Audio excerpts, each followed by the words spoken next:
ধর্মসাগর নামটা শুনলেই মনে হয় ধর্মকে কেন্দ্র করে অথবা ধর্মীয় অনুভূতির উপর ভিত্তি করে সৃষ্টি হয়েছে এই সাগর। কুমিল্লা জেলার ঠিক শহরের প্রাণকেন্দ্রে অবস্থিত এই সাগর, যা কান্দিরপাড় হতে খুব কাছে অবস্থিত। পদুয়াবাজার বিশ্ব রোড এবং শাসনগাছা থেকে খুব সহজেই যাওয়া যায়।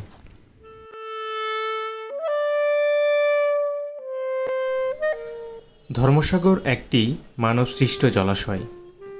জলধারাটি 1458 সালের ত্রিপুরা রাজ্যে রাজা ধর্মমাণিক্য প্রথম খনন করেছিলেন, যার আয়তন 23.18 একর। কোনো ধর্মীয় অনুভূতি বা রীতিনীতিকে ভিত্তি করে ধর্মসাগর খনন করা হয়নি, বরং তৎকালীন স্থানীয় বাসিন্দাদের সুপেয় পানির ব্যবস্থা ও বাসস্থানের সুবিধার জন্য খনন করা হয়।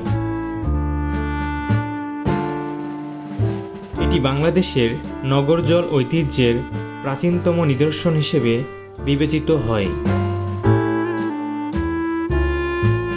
খননের পর থেকে জলাশয়টি শহরের সামাজিক এবং অর্থনৈতিক প্রবৃদ্ধির কেন্দ্র হয়ে উঠেছে। রাজমালা গ্রন্থ অনুসারে মহারাজা সুদীর্ঘ 32 বছর রাজত্ব করেন, যা 1431 খ্রিস্টাব্দ থেকে 1462 খ্রিস্টাব্দ পর্যন্ত। তার রাজত্বকালেই এই জলাশয় খনন করেন। মহারাজা ধর্মমাণিক্যের নামানুসারে এর নাম রাখা হয় ধর্মসাগর।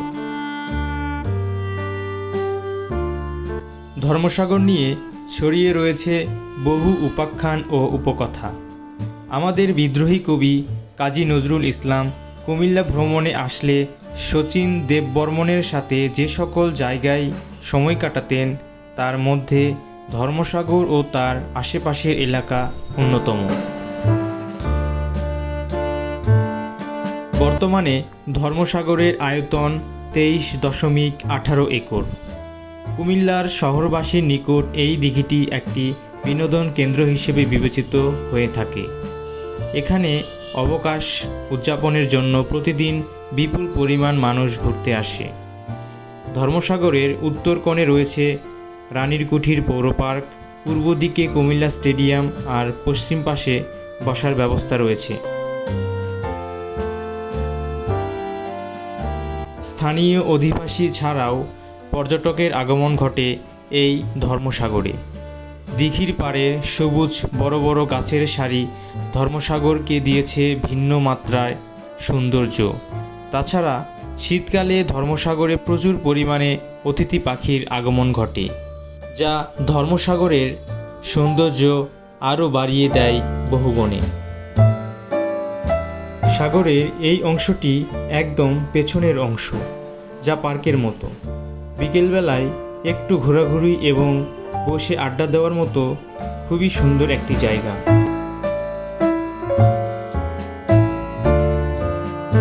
বর্তমান যুগের ইট পাথর দিয়ে কারুকার্যের কৃত্রিমতার ভিড়ে সেই পুরনো সৌন্দর্য বিলীন হয়ে গিয়েছে। বহু বছর আগে এই জলাশয়টি অন্যরকম সৌন্দর্য বহন করত, যা কালের বিবর্তনে হারিয়ে গেছে, যার ভেতরে মুক্তিযোদ্ধার সামান্য স্মৃতিও রাখা হয়েছে। বিকেলবেলা হলেই শহরের লোকজনের ভিড়ে এই অঞ্চলটি খুবই মুখরিত হয়ে থাকে।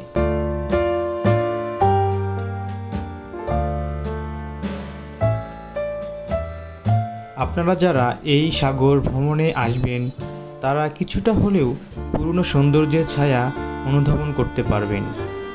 সব মিলিয়ে এই এলাকা খুব সাধারণ এবং খুব সুন্দর। শুধু ধর্মসাগর দেখার জন্য কুমিল্লায় আসার কোনো প্রয়োজন নেই, তবে কোনো কাজে কুমিল্লা বা আশেপাশে যদি আসেন, তবে ধর্মসাগরে 2 থেকে 3 ঘন্টা সময় কাটিয়ে যেতে পারেন। পরিবার, প্রিয়জন বা বন্ধুদের নিয়ে অবকাশ সময় কাটানোর জন্য উপযুক্ত একটি জায়গা। আজকের ভিডিওটি এখানেই শেষ করছি। সাথে থাকার জন্য ধন্যবাদ। ভালো থাকবেন সবাই। আসসালামু আলাইকুম।